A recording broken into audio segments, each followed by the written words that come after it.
운동 끝나고 나면 몸이 천근만근 무겁고 그 피로감 다들 느껴보셨죠? 네, 그럼요. 운동하는 분들이라면 누구나 겪는 일이죠. 이걸 어떻게 잘 관리하느냐 이게 참 중요한데 요즘 그 지구력 운동 하시는 분들 사이에서 존2 훈련이라는 게 아주 뜨겁더라고요. 회복의 열쇠다 뭐 이런 이야기까지 나오고요. 네, 맞아요. 존2 훈련이 주목받고 있죠. 그래서 오늘 딥다이브에서는 저희가 함께 살펴본 그 연구 보고서들을 바탕으로 도대체 이 운동 피로라는 놈의 정체가 뭔지, 그리고 왜 상대적으로 낮은 강도의 존2 훈련이 해결책이 될 수 있는지 한번 깊이 파헤쳐 보려고 합니다. 좋습니다. 피로가 그냥 힘들어 이게 아니라 사실은 뇌랑 근육 사이에서 벌어지는 좀 복잡한 신호체계라는 점부터 시작해서요. 존2 훈련이 구체적으로 어떤 효과를 내는지 핵심만 쏙쏙 뽑아서 전달해 드릴게요. 자, 그럼 시작해 볼까요? 네. 우선 운동 피로. 이게 단순히 힘들어 죽겠다 이런 기분하고는 좀 다르다고 봐야겠죠? 네, 정확히는 근육이 원래 낼 수 있는 최대 힘을 제대로 못 내는 상태. 그러니까 근력 발휘 능력이 떨어지는 상태를 피로라고 정의할 수 있습니다. 아하, 힘이 안 나오는 상태군요. 근데 재밌는 게 이게 또 두 가지로 나뉜다면서요? 네, 크게 보면 두 가지로 나눌 수 있습니다. 하나는 이제 중추 피로라고 해서 뇌에서 근육으로 명령을 내리는 그 신호 자체가 약해지거나 제대로 전달되지 않는 경우고요. 뇌가 지쳐서 이제 그만해 하는 그런 느낌인가요? 뭐 비슷합니다. 운동을 계속하려는 의지나 동기부여가 떨어지는 것도 관련이 있고요. 또 하나는 말초 피로인데 이건 근육 자체에서 문제가 생기는 겁니다. 근육에서요? 구체적으로 어떤? 네, 근육이 바로 쓸 수 있는 에너지원, ATP라고 하죠. 그거나 저장된 탄수화물, 글리코겐이 고갈되는 게 일단 크고요. 그리고 운동하면 젖산 나오잖아요. 이게 분해될 때 수소이온 H+라는 게 나오는데 이게 막 쌓이면 근육이 산성화돼서 제 기능을 잘 못하게 됩니다. 근육이 좀 시큼해진다고 표현하면 이해가 쉬울까요? 네네, 약간 그런 느낌 알 것 같아요. 거기에 이제 미세하게 근육 섬유가 손상되는 것도 원인이 되고 또 뇌에서 근육으로 가는 그 신경 명령, 전문 용어로는 신경구동력이라고 하는데 이게 약해지는 것도 피로를 유발하죠. 심지어 뇌 안에 있는 신경 전달 물질, 세로토닌이나 도파민 같은 것들의 균형이 깨지는 것도 중추 피로에 영향을 줄 수 있습니다. 정말 복잡하죠? 와, 진짜 생각보다 훨씬 복잡하네요. 그냥 근육통이랑은 차원이 다른 문제군요. 맞습니다. 그런데 이렇게 복잡한 피로를 관리하는데 왜 하필 존2 훈련이 주목받는 걸까요? 존2 훈련이 그거잖아요. 최대 심박수의 한 60%에서 70% 정도?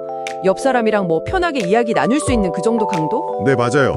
기초훈련이라고도 하고 저강도 유산소 운동, LISS, 로우 인텐시티 스테디 스테이트라고도 부르죠. 그렇죠. 근데 이렇게 낮은 강도로 하는데 어떻게 피로 회복에 도움이 된다는 건지 이게 좀 바로 와닿지가 않는데요. 네, 그게 바로 핵심입니다. 존2 훈련의 마법은 바로 그 낮은 강도에 숨어 있어요. 이 강도에서 운동할 때 우리 몸의 에너지 시스템이 아주 효율적으로 최적화되기 시작하거든요. 에너지 시스템이요. 네, 가장 중요한 변화는 세포 안에 있는 에너지 공장, 바로 미토콘드리아의 기능이 아주 좋아지고 숫자도 늘어난다는 겁니다. 미토콘드리아 들어봤어요. 세포 발전소 같은 거. 맞습니다. 이때 PGC1알파라는 조절인자가 아주 중요한 역할을 하는데요. 얘가 스위치처럼 딱 켜지면서 세포한테 야, 미토콘드리아 더 많이 만들고 성능도 좋게 해. 이렇게 명령을 내리는 거죠. 아하, 그러니까 에너지 공장이 더 많아지고 성능도 업그레이드 되면 특히 지방을 태워서 에너지를 만드는 능력이 좋아진다 이런 건가요? 정확합니다. 미토콘드리아가 좋아지면 직접적으로 지방을 태우는 능력이 향상돼요. 존2 훈련은 우리 몸이 지방을 주 에너지원으로 사용하도록 훈련시키는 효과가 아주 큽니다. 그러면 아껴 써야 하는 탄수화물, 글리코겐은 보존할 수 있게 되죠. 오, 그럼 더 오래 운동할 수 있겠네요. 그렇죠. 그리고 운동 강도에 따라서 지방을 썼다가 탄수화물을 썼다가 이렇게 에너지원을 효율적으로 전환하는 능력, 이걸 대사유연성이라고 하는데 이것도 높아지고요. 대사유연성, 흥미롭네요. 근데 존2 훈련의 장점은 여기서 끝이 아닙니다. 우리가 흔히 피로물질이라고 오해하는 그 젖산 있잖아요. 젖산에 대한 아주 놀라운 반전이 있어요. 젖산이요. 그 쌓이면 힘들게 만드는 거 아니었나요? 그게 이제 과거의 생각이고요. 최근 연구는 다릅니다. 바로 젖산 셔틀이라는 메커니즘이 존투 훈련을 통해 강화된다는 건데요. 젖산 셔틀이요. 네, 젖산이 단순히 쌓여서 문제를 일으키는 폐기물이 아니라 다른 근육세포나 심지어 미토콘드리아로 셔틀버스처럼 운반되어서 에너지원으로 다시 사용될 수 있다는 거예요. 와, 젖산이 재활용이 된다고요. 쓰레기가 아니라 자원이었네요. 그렇죠. 존투 훈련을 꾸준히 하면 이 젖산 재활용 시스템이 아주 발달합니다. 그러니까 젖산이 쌓여서 생기는 피로도 줄어들고 에너지 효율도 높아지는 거죠. 정말 놀랍지 않나요? 네, 이건 진짜 몰랐던 사실인데요. 여기에 더해서 심장 자체도 튼튼해지고 근육으로 혈액을 보내는 모세혈관 있죠? 그 밀도가 증가해요. 이건 이제 VMG나 HIF 같은 혈관 생성을 촉진하는 신호들이 활성화되기 때문인데 쉽게 말해 혈액순환이 더 좋아지는 거죠. 혈액량 자체도 늘어나고요. 전반적인 심혈관 건강이 눈에 띄게 좋아집니다. 와, 설명을 듣고 보니까 존투 훈련이 진짜 우리 몸속 시스템을 아주 근본적으로 개선해 주는 거군요. 네, 맞습니다.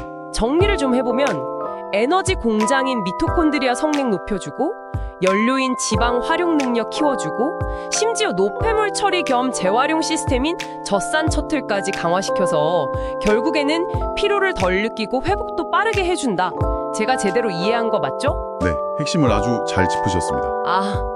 그래서 그 엘리트 선수들이 전체 훈련 시간의 막 80%씩이나 존투 훈련에 투자하는 분극화 훈련을 한다는 게 이제야 이해가 가네요. 너무 힘든 훈련만 하는 것보다 훨씬 효과적이면서 과훈련도 막아주겠군요. 정확합니다.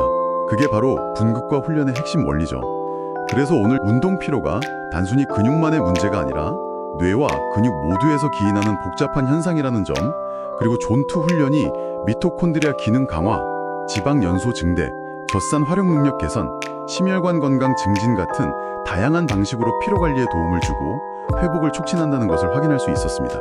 그렇다면 이제 이걸 듣고 계신 여러분의 운동 루틴에 존투 훈련을 한번 추가해 보시면 어떨까 싶어요.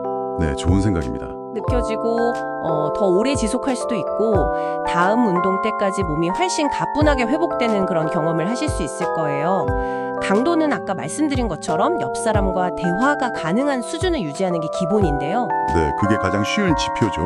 근데 이제 최적의 효과를 위해서는 사람마다 조금씩 다르니까 자신만의 정확한 존투 영역을 찾는 게 중요하긴 합니다. 주 3회에서 4회 정도 한 번 하실 때 45분 이상 꾸준히 해보시길 권장합니다. 네, 꾸준함이 중요합니다.